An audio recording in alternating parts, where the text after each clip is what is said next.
विहार स्थित शहीद स्तर पर राम तिराहा कांड के राज्य आंदोलन में शहीद हुए आंदोलनकारियों को तर्पण देकर दी श्रद्धांजलि। आज विकासनगर के दिनकर विहार स्थित शहीद स्तर पर रामपुर तिराहा कांड में शहीद हुए राज्य आंदोलनकारियों को तर्पण देते यूकेडी नेता नरेंद्र कुकरेती के नेतृत्व में उत्तराखंड राज्य के सैकड़ों आंदोलनकारियों ने विकासनगर के दिनकर विहार स्थित तिकोना पार्क के शहीद स्थल पर रामपुर तिराहा कांड के शहीदों को श्रद्धांजलि दी। बता दें कि उत्तराखंड राज्य में आज के दिन को काला दिवस के रूप में मानते हैं। 1 अक्टूबर रात में अलग राज्य की मांग करते आंदोलनकारियों पे तत्कालीन मुलायम सिंह यादव सरकार द्वारा रामपुर तिराहा में गोलियां बरसाई गई थी, जिनमें कई आंदोलनकारी शहीद हो गए थे। साथ में कई माता बहनों के साथ बर्बरतापूर्ण व्यवहार किया गया था। राज्य आंदोलनकारी नरेंद्र कुकरेती ने कहा कि हमने तो उत्तराखंड राज्य बनाया था और राष्ट्रीय पार्टियों ने इसे उत्तंडन कर दिया।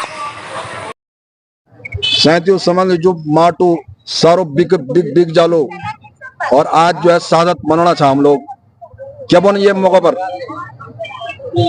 अफसोस यही होता है कि जिन लोगों ने शहादत दी है, जिन बच्चों ने, जिस बहनों ने, मातृशक्ति ने जो शहादत दी है, दुख इस बात का है कि उनकी शहादतें बेकार गई है।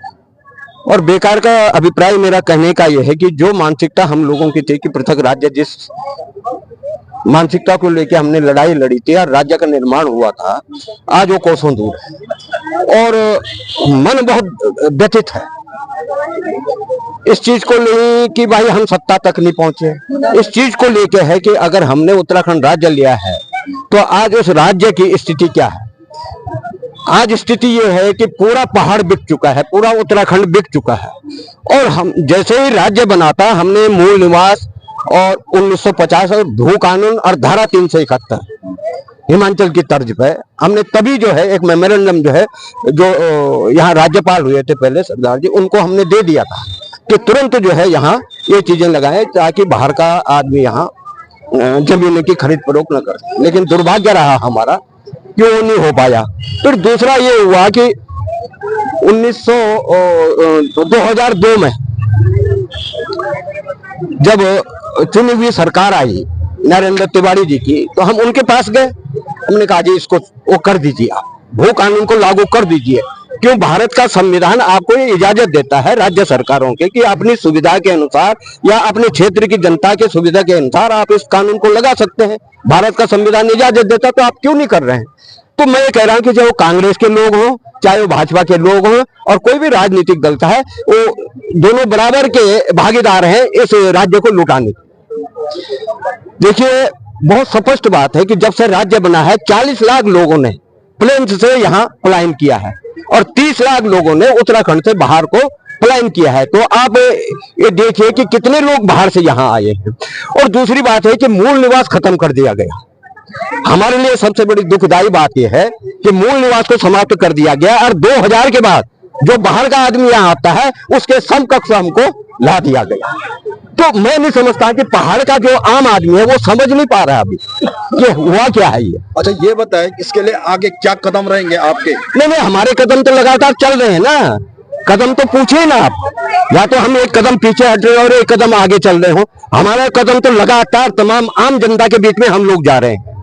और मैं समझता हूं कि जब सब कुछ लूट जाएगा इस उत्तराखंड से, तब यहाँ का जनमानस तब जागेगा, तब हम भी कुछ नहीं कर पाएंगे।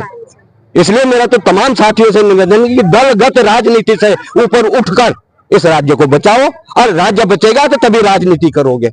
दूसरा, यहाँ एक और बहुत बड़ी चीज होने जा रही है, परिसीमन जो होने जा रहा है। और परिसीमन जो होने जा रहा है उसमें 9 सीटें पहाड़ की कम हो रही है। 6 सीटें पहले होगी, 9 और 6 15। और जिस दिन, मुझे कहने में कोई गुरेज नहीं है, जिस दिन यहाँ 9 सीटें कम हो जाएगी, पहाड़ का चाहे कोई और मुख्यमंत्री कभी नहीं बनेगा। तो क्या दबाव डालेंगे इस दबाव नहीं। देखिए हमारा 2006 में मुझे गिरफ्तार कर लिया गया था जब ये परिसीमन की बात चल रही थी। और नगर पालिका में जब मैंने कागज फाड़े तो मुझे अरेस्ट करके भेज दिया। तब भी जनता ने नहीं जागी कि भाई 6 सीट कम हो रही हैं, हम सड़कों पे आ जाएं। वो सीटें कम हुई और 9 सीटें और कम हो रही है। तो जिस उत्तराखंड की हमने लड़ाई लड़ी थी वो तो 0 हो गया ना। तो आपका क्या स्टेप रहेगा आगे आने वाले? देखिए हम जनता को जागरूक करेंगे। जागरूक तो है, जानते सब हैं, लेकिन यदा कदा कोई ना कोई किसी न किसी पार्टी से जुड़ा हुआ है उन्हें पार्टी पहले नजर आती है, उत्तराखंड नजर नहीं आता। तो मेरा कहने का मतलब यह है कि सब लोग दलगत राजनीति से हटके आइए, इस मुहिम के जरिए चल रही है, मुहिम तो चल रही है। अब 24 तारीख को जो है महारैली है देहरादून में, हम तो तमाम लोगों को आमंत्रित कर रहे हैं। भू कानून 1950 को लेके, धारा 371 को लेके आइए, सब लोग आइए, देहरादून आइए 24 तारीख को। ये जो 24 तारीख है, ये मत देखिए कि कोई हमें ले जाएगा। अगर आपकी भावनाएं है तो आप पहुंचे परेड ग्राउंड में, तब जानेंगे कि हाँ पीड़ा है आप लोगों के। Thank you. बस। उत्तराखंड राज्य आंदोलन का क्या उम्मीदों के बराबर राज्य मिला जो उम्मीदें उस समय आंदोलनकारियों ने की थी? सर्वप्रथम तो उत्तर को जिन्होंने इस आंदोलन में अपनी जान गंवाई है उनको सत सत प्रणाम। दूसरा मैं ये कहना चाहता हूँ कि जहाँ तक मुझे ज्ञात है, बताया गया है हमारे पूर्वजों द्वारा कि ये आंदोलन 1952 से शुरू हुआ था और ये 1994 में माननीय मुलायम सिंह सरकार के टाइम में जब छात्रों पे आरक्षण के समय ही ये आंदोलन ने तेजी पकड़ी और उसी टाइम उन्होंने आरक्षण की मांग करते हुए उसी टाइम ये आंदोलन उग्र हो गया और उसके बाद पृथक उत्तराखंड की मांग शुरू हो गई।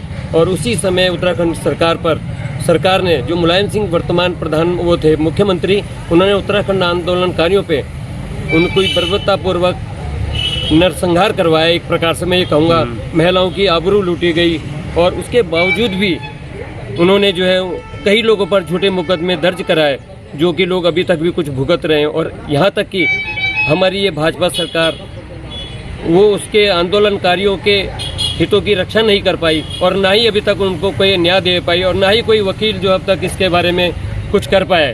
जबकि आंदोलन जिनके लिए हुआ था वो आज भी धर धर भटक रहे हैं। आप क्या चाहते हैं? हम ये चाहते हैं कि चाहे, मेरा ये कहना है कि चाहे उत्तराखंड में कांग्रेस सरकार हो, भाजपा हो या कोई भी अन्य पार्टी की सरकार हो, हम ये चाहते हैं कि इस राज्य को उसका हक और उसका आंदोलन जिन्होंने किया उनकी आत्मा को शांति के लिए इसको स्मृत बनाएं और अपनी दलगत राजनीति से उठकर मैं ये चाहता हूँ सशक्त उत्तराखंड बनाएं, भू कानून को लागू करें, जिस प्रकार हम देख रहे हैं कि डेली हमेशा भारी व्यक्तियों का इस पर धीरे धीरे अधिकार जमता जा रहा है, चाहे वो ठेकेदारी में हो, चाहे वो नौकरी में हो, चाहे वो सचिवालय की ही देख लीजिए आप, चाहे कहीं भी देख लीजिए, भारी व्यक्तियों का हो रहा है। और जबकि सरकार में रहकर सरकारी कर्मचारियों का उत्पीड़न हो रहा है, साथ में उन आंदोलनकारियों का हो रहा है। और मैं ये चाहता हूँ कि हर सरकार से, जो उत्तराखंड की सरकार है, कि वो भू कानून जल्दी से जल्द लागू करे, जिससे लोगों की ये आंदोलन दोबारा ना करना पड़े और ये यहीं पर समाप्त हो जाए। जय उत्तराखंड, जय भारत।